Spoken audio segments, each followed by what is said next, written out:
Okay, so today's lab is about heat and thermal energy of a system. And a system, as we've learned throughout this course, is just a particular object that we're going to be interested in studying. In particular, today we're going to be looking at water.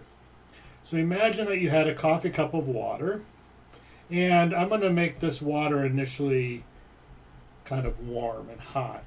Okay? If I stuck a thermometer into the water, such that I had some device that recorded the temperature of the water, which is a measure of the internal energy of the molecules in the water, we know that over time that this water would eventually cool down. And by cooling, we're talking about a measure called temperature. And we would know that if initially the water was hotter than the surrounding environment, that the final temperature of the water would be lower than the initial temperature of the water. But what does this depend on?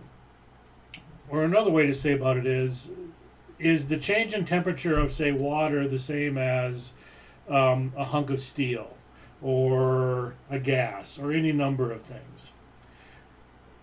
Well, it turns out that indeed this change in temperature is going to depend on a very important parameter that is a result of the makeup of the system itself. And that particular parameter is called the specific heat capacity. And your lecturer talked a little bit about the specific heat capacity. And if we look at the units of the specific heat of capacity, we can get an idea of what the heat transfer, this loss of energy to the surrounding environment, will look like. And the units of heat capacity, well, in the units that we're doing for today, the top is going to be in calories. And calorie is a measure of energy. And that actually is the heat transfer that we've been going to be measuring today. In the denominator is grams per degree C.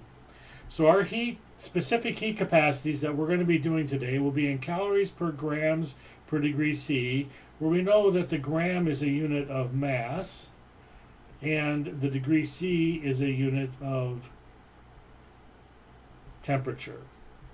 And the calorie is in units of energy, which again in today's experiment is going to be heat. And so we can write down this specific heat capacity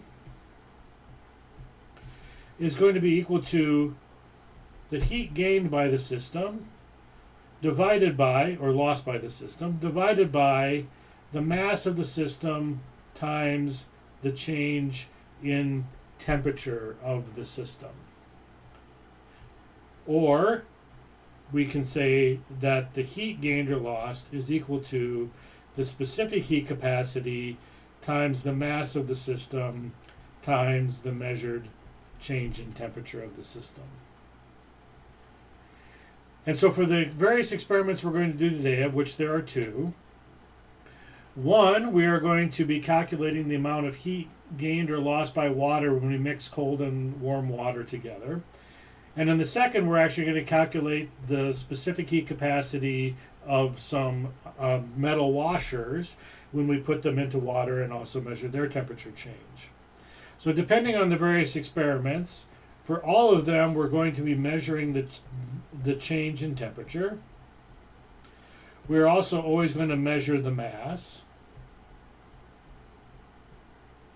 And depending on the experiment, we're either going to tell you the specific heat capacity and have you calculate the heat, or we are going to use the fact that heat gained and lost has to be equal in a system that's isolated from the surrounding environment to be able to determine the specific heat capacity of some unknown metal washers.